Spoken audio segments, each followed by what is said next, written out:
Cześć, witam Was Energik w kolejnym odcinku Odchamiamy się i dzisiaj książka autorstwa Johna Romero, Doomguy. Publikacja, która ponownie została wydana przez KOSA, czyli przez wydawnictwo Open Beta, który w pocie czoła wydaje cały czas kolejne publikacje z giereczkowa i faktycznie dobierane te książki są w taki sposób, aby to nie było byle co, ale zawsze te książki niosły ze sobą jakąś wartość. I powiem Wam, że Doomguy jak dla mnie jest aktualnie najlepszą publikacją na rynku, jeżeli chodzi o gry wideo, z kilku powodów. Znaczy jest tutaj historia Johna Romero, to taka udało mu się odkręcić, czy może inaczej zmienić moje postrzeganie tej osoby o 180 stopni. Większość, myślę, że graczy, którzy jakoś interesują się historią gier, myślę, że kojarzy Johna Romero i większość z nas, tak jak ja, miał go za bufona, gwiazdora i w ogóle. I troszkę John Romero odczarowuje ten obraz i myślę, że ważnym elementem też jest to, że John Romero nie unika trudnych tematów w swojej książce. Wspomina o tym, że był biedny, że żył w przemocowej rodzinie i z tego wszystkiego jakby tworzy się pewien obraz człowieka, który podejmuje decyzje, podejmuje jakieś decyzje, które może wtedy, czy też znając je bez kontekstu, wydają się głupie, ale jakby tutaj John Romero troszkę się jakby, nie mogę powiedzieć, że się wybiela, bo on tak naprawdę się w tej książce nie wybiela, tylko mam wrażenie, że po prostu mówił jak jest. W innej publikacji Masters of Doom Davida Keshnera, dobrze pamiętam, Davida czy Andrew Keshnera? Davida Keshnera. Mamy tam opowieść o dwóch Johnach i tamta książka jest według mnie troszkę stronnicza, to znaczy widać, że Keshner bardziej skłania się ku Carmackowi niż Romero i Romero jest troszkę tam, przeze mnie przynajmniej, był postrzegany w tej książce jako ten bad guy, który sprawił, że ich drogi się jakby rozeszły.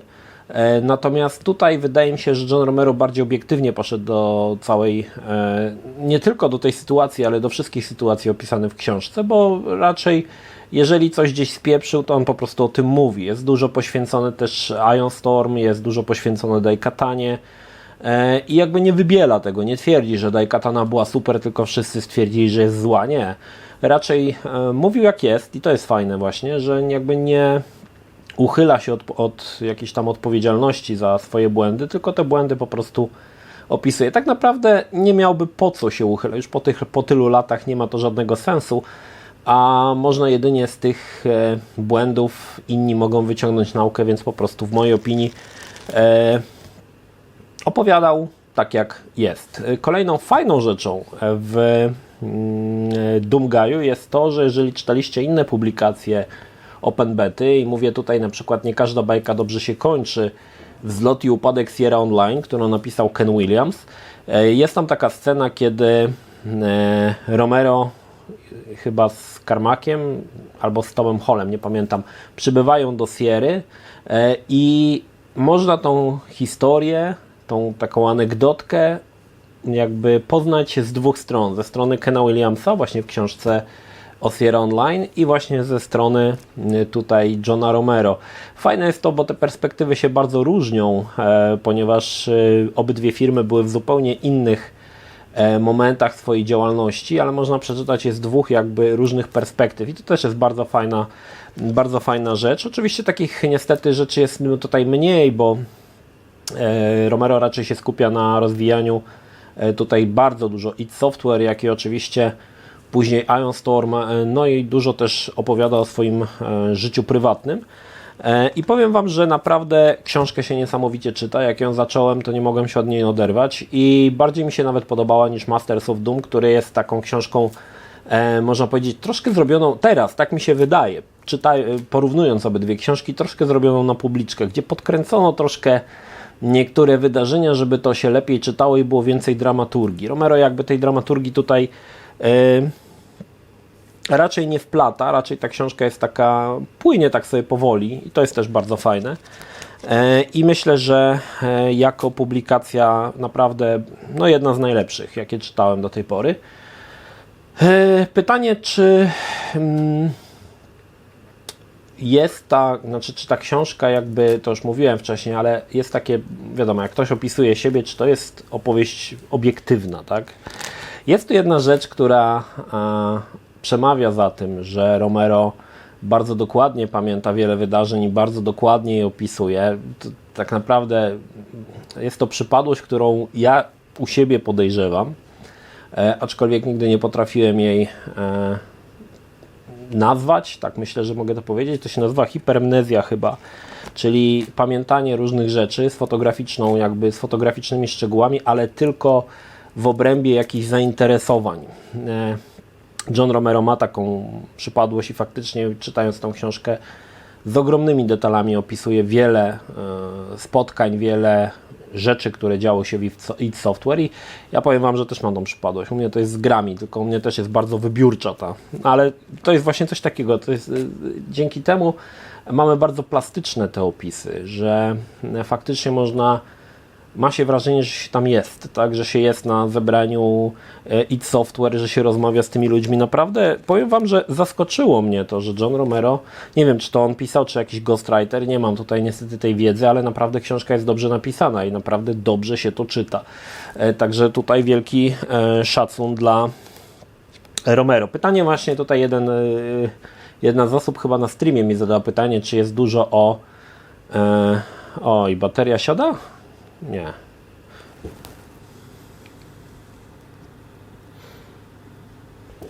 Jednym z pytań od widzów było, czy jest dużo o Daikatanie, czy właśnie John Romero troszkę wypiera tą historię. Właśnie nie. Opisuje dlaczego tak się stało, jak się stało, dlaczego gra okazała się kiepska i faktycznie jakby piętnuje swoje wybory, złe wybory, które doprowadziły do tego, że Daikatana wyszła jaka wyszła.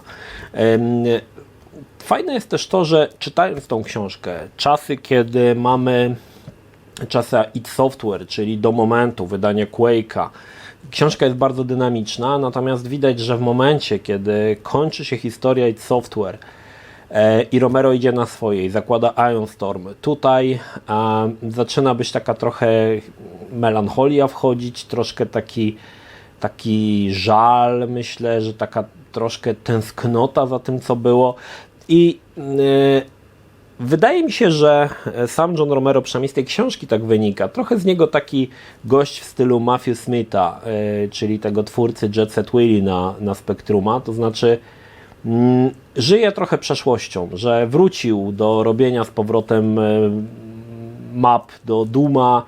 I to widać, że on tęskni za tym czasem, tak? Że tęskni za tym czasem id Software.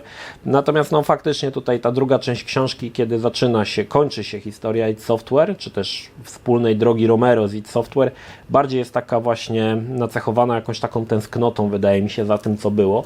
Nie znaczy, że to się źle czyta, bo to widać, że tutaj chyba trudniej już mu szło pisanie tych historii, niż moment, kiedy z Carmackiem budowali id Software. Także jest tutaj też taka, można powiedzieć, trochę takie wyhamowanie całej historii. Książka też jest bardzo długa, ma ponad 520 stron, napisana jest drobnym maczkiem i naprawdę jest to chyba najdłuższa publikacja z giereczkowa, ile kojarzę. Chyba nie czytałem dłuższej książki faktycznie.